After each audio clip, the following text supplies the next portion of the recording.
Goeienaand geliefdes en hartlik welkom weer vanaand as deel van ons woensdae-aande bid hier geleentheid. Ons is in die wintervakansie en ons sien mekaar so bietjie minder die laaste tydjie en ook vir die volgende paar weke, maar hierdie weeklikse gebedsgeleentheid gaan voortgaan. En soos ons baie keer vir mekaar sê, in hierdie formaat ervaar ons en beleef ons tog dat ons 'n kerk is, 'n gemeente is en gelowiges is wat aan mekaar verbind word deur die Heilige Gees, wat ons ook lei om te bid oor hierdie sake wat op ons harte gedruk word deur homself, vanuit die woord uit, in tye soos nou, en spesifiek met dit in gedagte, dat vanaand se bid hier handel oor 'n spesiale gebedsoproep vir vrede en geregtigheid in tye van onlus. Ons weet die laaste paar weke is daar baie sprake in die nuus oor xenofobiese aanvalle en dreigemente teenoor 'n verskeidenheid van burgers en inwoners van hierdie land, en ons wil vanaand nog verbid, ons wil dit opdra aan die Here, dat hy vir ons kalmte en troos en vrede sal gee, en dat ons as kerk, spesifiek en veral as getuies, as 'n baken van hoop en van lig en van vrede, sal leef in hierdie wêreld. Ons gaan na 2 teksgedeeltes kyk vanaand vinnig, een vanuit Levitikus, is op die skerm al reeds, en dan ook die woorde van die apostel Paulus. In Levitikus skryf Moses oor hoe ons veronderstel is om op te tree teenoor vreemdelinge, teenoor buitelanders. En die apostel skryf, of die profeet skryf, as daar 'n vreemdeling by julle in die land woon, moet julle hom nie onderdruk nie.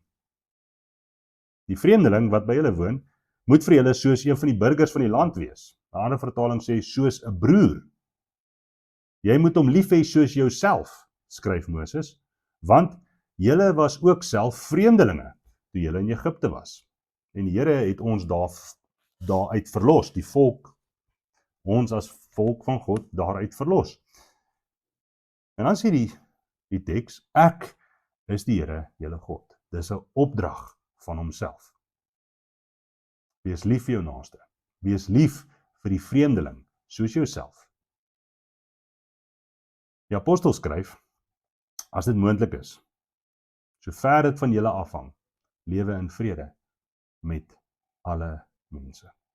Amen. Dis die 2 gedeeltes wat ons vanaand lees. En vanaand net 3 gedagtes, spesifiek gefokus op hierdie tema. Die eerste, die kerk as die baken van kalmte en van hoop, van vrede in 'n tyd soos vandag. Ons staan spreekwoordelik op die vooraand van ons verkiesing ook. En die kookpot van situasies, die omstandighede van werkloosheid en emosies wat opborrel in hierdie tyd, kan werklik 'n gewelddadige uitkoms hê.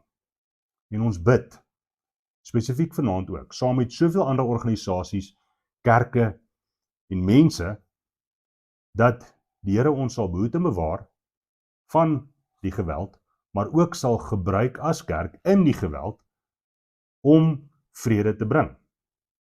Ons leef met 'n ander toekomsverwagting as kerk. Ons is juis die wat geroep word, soos die kerk in die verlede, om in te gaan waar ander nie wil wees nie. Ons leef nie in vrees nie, ons leef nie met onsekerheid nie. Ons hoop is op 'n toekoms wat soveel meer is as wat enigiets hier vir ons kan bied. Ons roeping is om juis in hierdie tyd, hierdie evangelie boodskap aan mense wat in vrees en onsekerheid leef, te gaan wys, te gaan uitleef en hulle daarvan te gaan leer.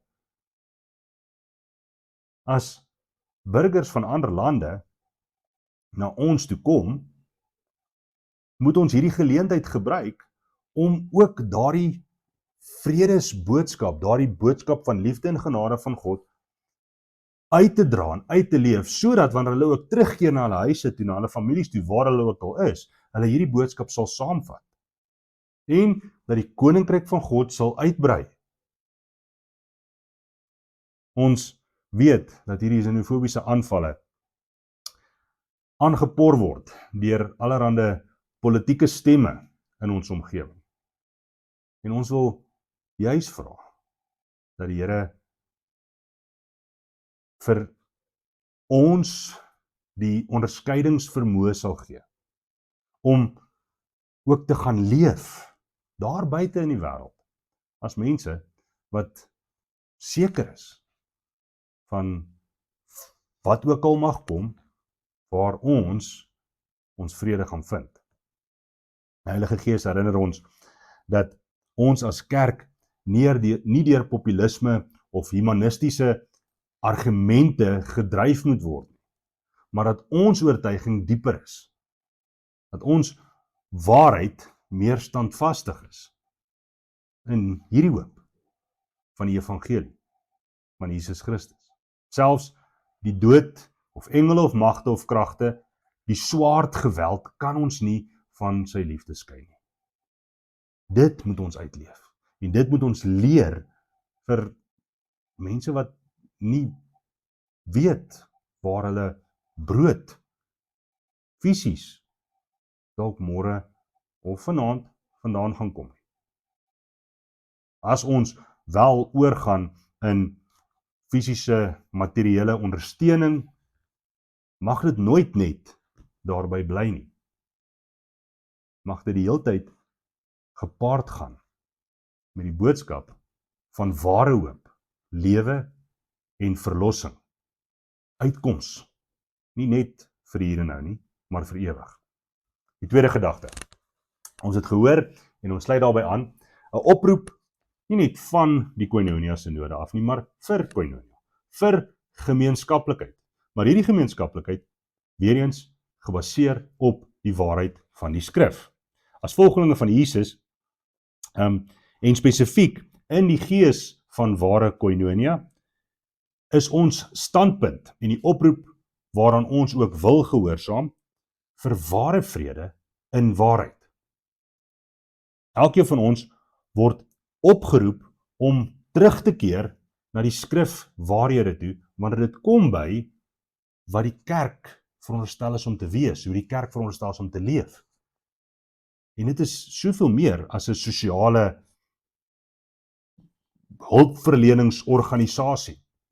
Ons oortuiging strek verder, kom dieper, omdat dit gebaseer is op wat Jesus Christus vir ons kom leer het, kom wys het en kom doen het in hierdie lewe. Hy word gereeld die vlugteling by uitstek genoem, wat sy plek verlaat het en kom leef het onder ander mense, ons, wat nie soos hy self was nie. Hierdie vergelyking skiet egter soveel tekort. Die Seun van God het mens kom word, sodat hy vir ons kom sterf, sodat hy ons kan kom voed met die brood van die lewe. Weereens, wanneer ons in sy voetspore volg, is hierdie die oproep, hierdie die wet, wat ons moet gehoorsaam. Dit beteken dat ons nie volgens die wêreldse standaarde of patrone met haat of met uitsluiting en met tydelike oplossings na vore sal kom nie. Maar dat ons God se hart vir die vlugteling sal hoor en vir die vreemdeling wie ons ook was en dat ons die verlossing in Christus as ons dryfveer sal gebruik. Terwyl ons die geldige en wettige bekommernisse van ons medelandsburgers dalk self ook voel en ervaar as Afrikaans sprekende blankes, wat ook hierby ingesluit word, leef ons met 'n ander sekuriteit, 'n ander hoop, 'n ander troos, en kan ons vreesloos uitgaan, en juis daar waar die nood die felste brand, hoop gaan gee, vrede bring, kalmte bring. mag ons dit gaan doen. Die kerk, en daarmee bedoel ek ons as liggaam van Christus, moet in hierdie tyd die ware stem van vrede en van deernis van die evangelie uitdra. Derde gedagte. Gebed as ons magtigste wapen. Wanneer konflik dreig, is en moet ons heel eerste reaksie nie politieke aktivisme wees nie, maar om in afhanklikheid voor die almagtige God en Vader van ons Here Jesus Christus te gaan kniel. Met sekerheid, met hoop en geloof. Ons erken dat die owerheid die swaard dra en dat die owerheid veronderstel is om wet en orde te handhaaf. Maar ons bid dat daar ook 'n deurbraak sal kom wanneer dit by die handhawing van hierdie wet en orde wel uitkom. Dat ons met liefde en met 'n sagte hand die anderes sal ophelp, sal bring, sal ondersteun. En hopelik so 'n deurbraak, nie net vir hulle nie, maar vir onsself as kerk en vir die koninkryk van God sal kan bewerk. Ons kan dit nie alleen doen, en ons weet dit. En daarom vra ons dat die Heilige Gees die vuur van haat en geweld sal doodblaas en ons oë sal oopmaak, ook ons regering, die politieke figure wat haat aanblaas, sy oë sal oopmaak vir meer as net menswaardigheid. Maar dat ons Christus se voorbeeld sal volg en eerder diensbaarheid sal uitleef. In die tyd van verkiesing vra ons weer, soos ons al telkens gemaak het, dat die Here ons nie net sal behoed en bewaar nie, maar hy wat almagtig is, dat hy vir ons, wanneer dit op daai dag kom, ook regverdige, godvreesende leiers sal stuur, vir wie ons kan stem met vrymoedigheid. En dat ons so die verskil sal wees in die donker wêreld en sal help om sy koninkryk te laat kom. Amen. Geliefdes, ons bid vir die volgende 10 sake vanaand. In die eerste plek bid ons vir vrede in hierdie tyd.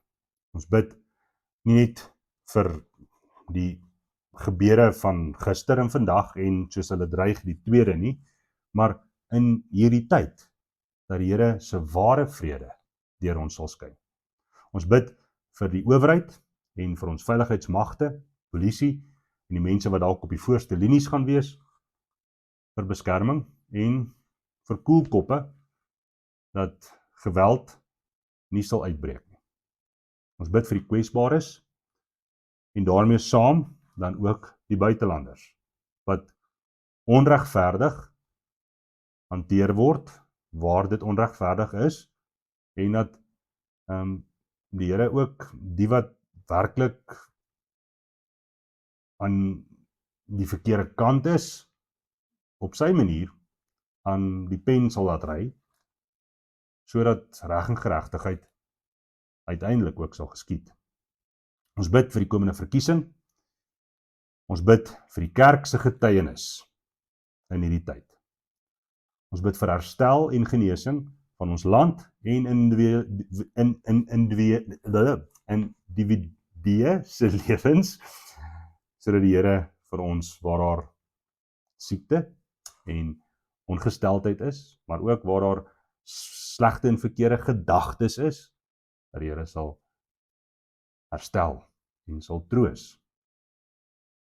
Ons bid vir rus en vir vrede, ook gedurende hierdie vakansietyd. Ons bid vir die veilige terugkeer van ons mense, waar hulle dalk ver is, en op die paaie is, terugkeer na die kerk toe, na sy tempel toe, waar ons weer saam kan wees, om te aanbid. Ons bid vir energie en vir krag, die laaste 6 maande in die jaar, en dan uiteindelik bid ons, dat God se koninkryk sal kom. Kom ons bid saam. Almagtige God en Hemelvader, Here, wat 'n wonderlike voorreg, om vanaand te kan intree in gebed, ook oor hierdie saak.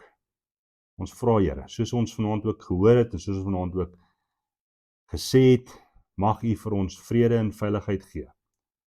Mag U ons help om as kerk die lig en die hoop te wees, waar daar onsekerheid is. Here, ons bid vir ons verkiesing, ons vra, sal U vir ons uitkoms gee, ook in die verkiesing, en Vader, sal ons oë uiteindelik gerig hou op U en op U koninkryk. Die burgerskap wat ons eintlik dra, as burgers van die hemele, dat ons dit sal tentoonstel. Nie net in hierdie tyd nie, maar heensvoorts. Vader, ons dankie vir Jesus Christus, wat ons kom loskoop het van die bande van slawerny. En ons vra, sal U deur die Gees ons ook lei om as sy liggaam te leef, en 'n hand uitreik aan die wat in vrees en onsekerheid verkeer, die wat honger is, die wat geweld en onregverdigheid verduur. Mag ons hulle ontvang en rig, en vir hulle 'n tydelike tuiste wees, soos ons ook voorberei op ons ewige tuiste. Ons bid hierdie dinge, Here, nie uit ons verdienste nie, of enige verdienste nie, maar in die naam van Jesus Christus, vir genade, en deur genade, en tot sy eer. Amen.